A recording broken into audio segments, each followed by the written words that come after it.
Muy buenos días. El día de ahora hablaremos sobre un tema llamado Aportaciones políticas de los pensadores de la antigua Grecia y Roma, sobre, en otras palabras, el pensador Cicerón.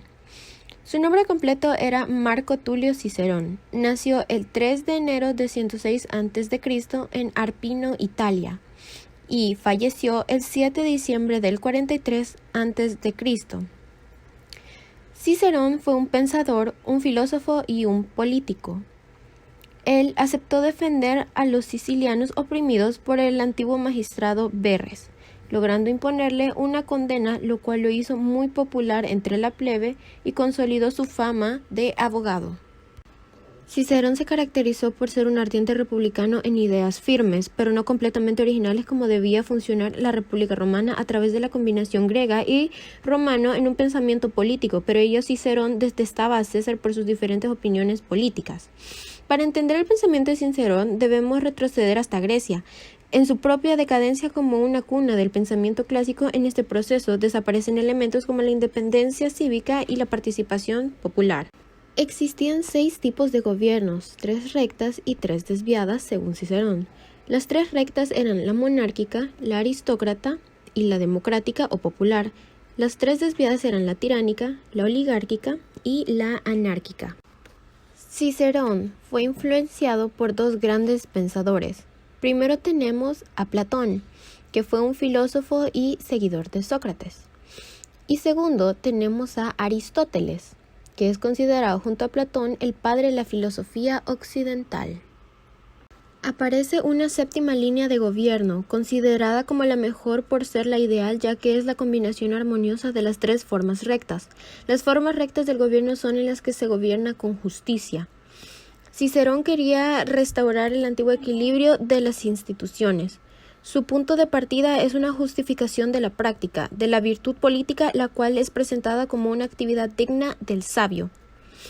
La introducción de las más célebres escuelas filosóficas helenas de la intelectualidad republicana. Tenemos el Trato de República, la doctrina estoica del derecho natural, oración pro sestio y teoría de constitución mixta. Hoy en día las monarquías europeas se mantienen debido a su popularidad tanto en su propio pueblo como en el mundo. Las familias reales conforman un símbolo de unidad nacional y tradiciones históricas de sus respectivos países, y son los representantes ideales de sus naciones en el resto del globo. Las monarquías absolutas fueron desapareciendo, y la mayoría actualmente son parlamentarias. Todo gobierno aristocrático es, en términos, un gobierno oligárquico, que con unos pocos deciden por la mayoría que se les imponen en la visión de su sociedad, actualmente en que poder político es ejercido por una clase privilegiada. Todo gobierno aristocrática, en la actualidad la democracia se ha expandido por casi la mayoría de los estados occidentales. Los gobernantes se ocupan de satisfacer las necesidades de sus ciudadanos. Sin embargo, paradójicamente, cada vez que una gran cantidad de personas ven con mayor indiferencia en la participación política. La tiranía es una forma de gobierno despótico por una sola persona a través de la fuerza y la violencia, en un lugar del respeto por las leyes. Un golpe de Estado en una intervención de fuerzas extranjeras o incluso mediante una insurrección popular. Hoy en día numerosas artimañas políticas o engaños se están dando. Gobierno oligárquico. Su único objetivo es mantener el imperio que han construido, y no dudan en hacer lo necesario para que esto así sea.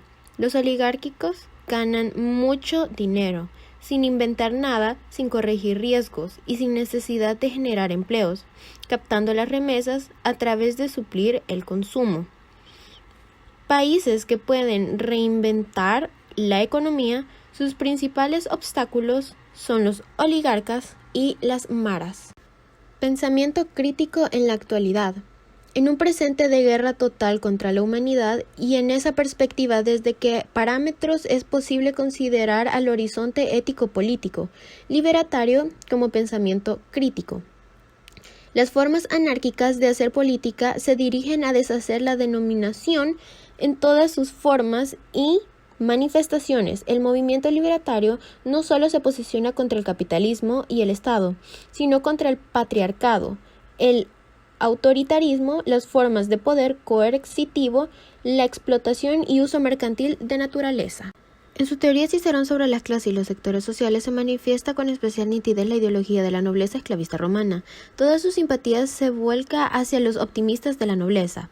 Cicerón define el Estado como cosa del pueblo, pero no se considera al pueblo a toda concentración de la multitud, solo constituye una unión de personas basada en la comunidad de derechos. Él mismo pone el descubierto la esencia de la clase de su concepción relativa del Estado, ya que afirma que el objetivo de todo Estado es proteger los intereses patrimoniales, que la defensa de la propiedad privada es la primera del poder. La concepción idealista y metafísica de Cicerón lo lleva a un callejón sin salida, ya que se estima como derecho solamente lo que responde a la idea de justicia. Lo confundió con la moral e incluso con las leyes naturales, ya que consideraba que el derecho civil romano como parte del derecho natural, lo cual se halla en contradicción a su propia afirmación.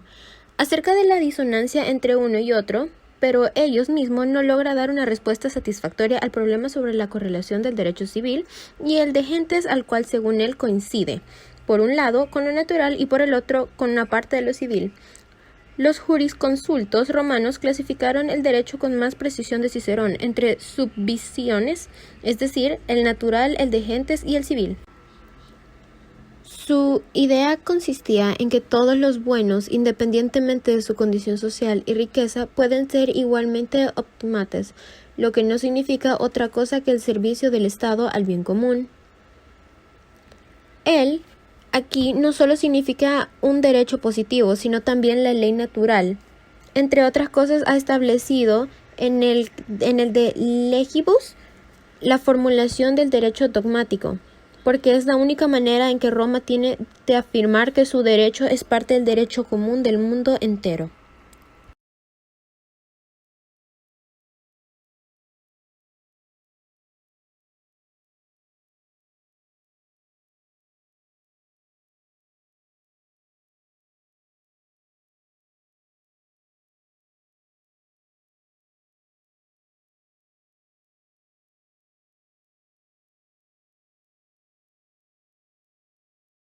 Según Cicerón, las virtudes de un buen político era el conocimiento de la verdad, la defensa de la sociedad y sus grandes y vigor.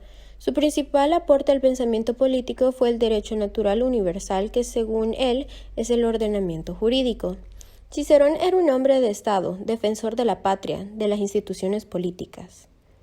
En cuanto a las monarquías europeas, aún en la actualidad se puede ver como, por ejemplo, en el Reino Unido, en Bélgica, entre otros.